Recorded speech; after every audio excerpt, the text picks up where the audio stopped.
Well, next part of the project here, I'm starting to work on this LED matrix and trying to figure out how to write to it, how to get it to display something.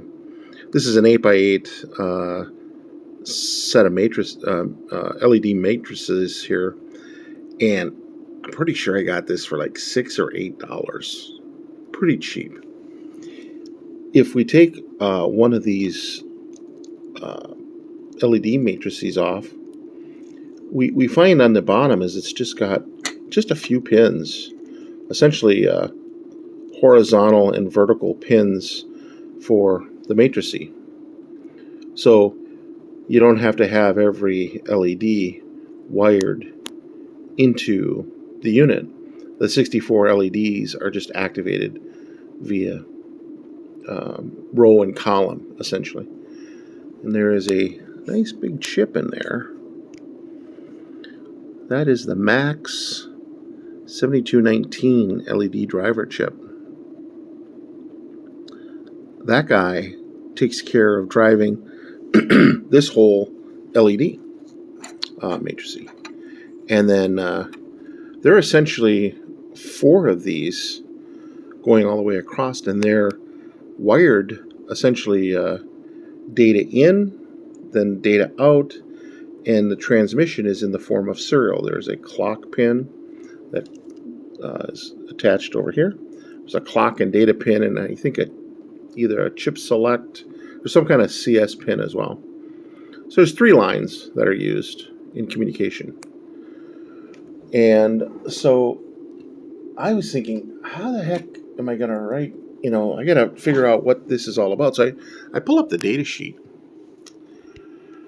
and this kind of talks about a serially connected 8-digit LED display driver. At the very top, the first feature is 10 megahertz serial interface. 10 megahertz.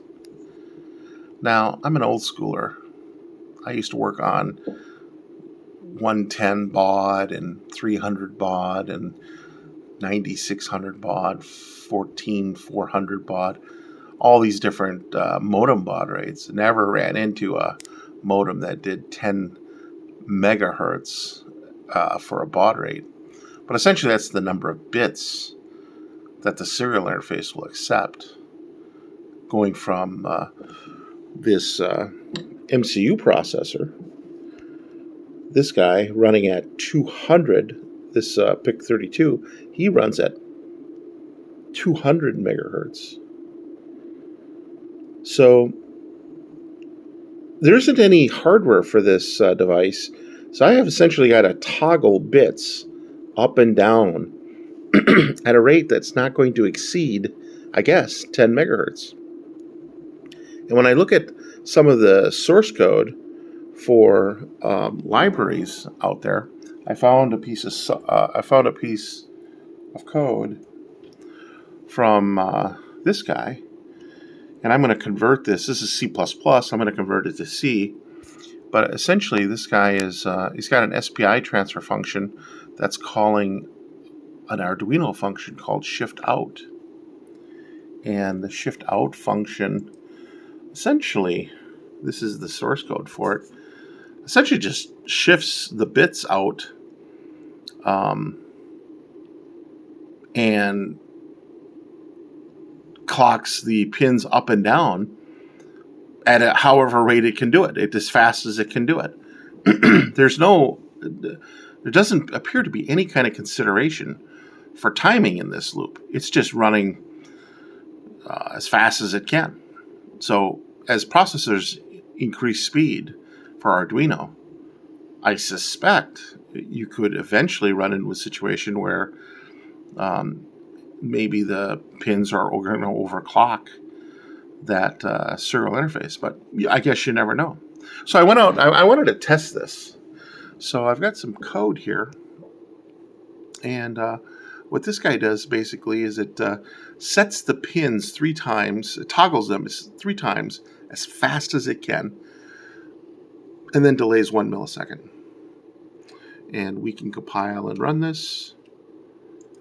We'll let that guy compile. And it's connecting to the programmer. We can see the programmers being programmed right now. And once that light goes out, now it's running. If we come over to the oscilloscope, we can see that we've got a waveform here. I'm going to pause the oscilloscope, and I'm going to just zoom in and measure one of these sections. That's what's kind of really cool about this oscilloscope, is that you can measure these electronic signals. You could never do this with a meter. And over on the right, or in that box there, we'll see that it says the time, the change in time, or change in x, is 108 milliseconds. So that's my milliseconds.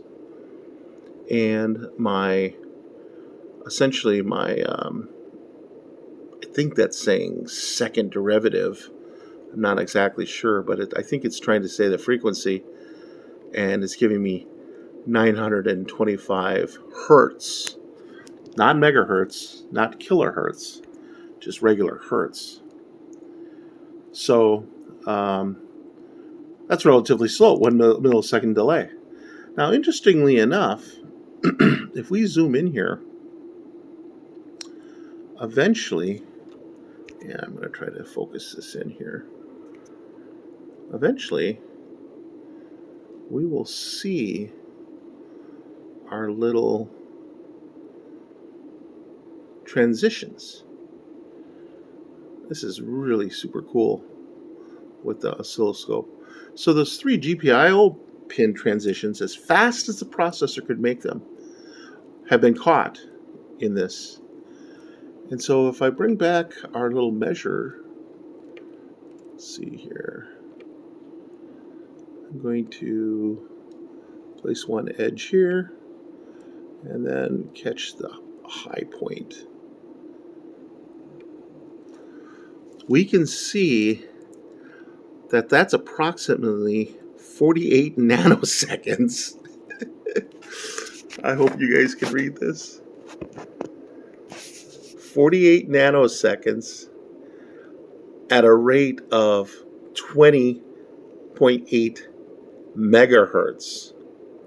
So on this processor, with this GPU configuration, I can actually outstrip the serial device on those chips by about twice as fast. The oscilloscope proves it.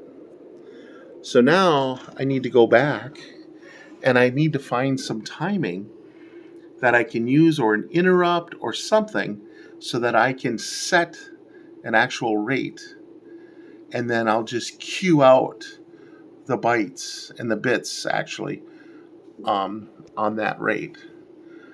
But this is an example of just kind of not just throwing bits down the hardware, because we're programming here at the very lowest levels, and as processors change, you just can't run loops and send all the bits down the bit bucket and hope they get there. In this world, there's definitely a cap of 10 megahertz on that chip. So we'll have to figure that out. Anyways, that's it for this video.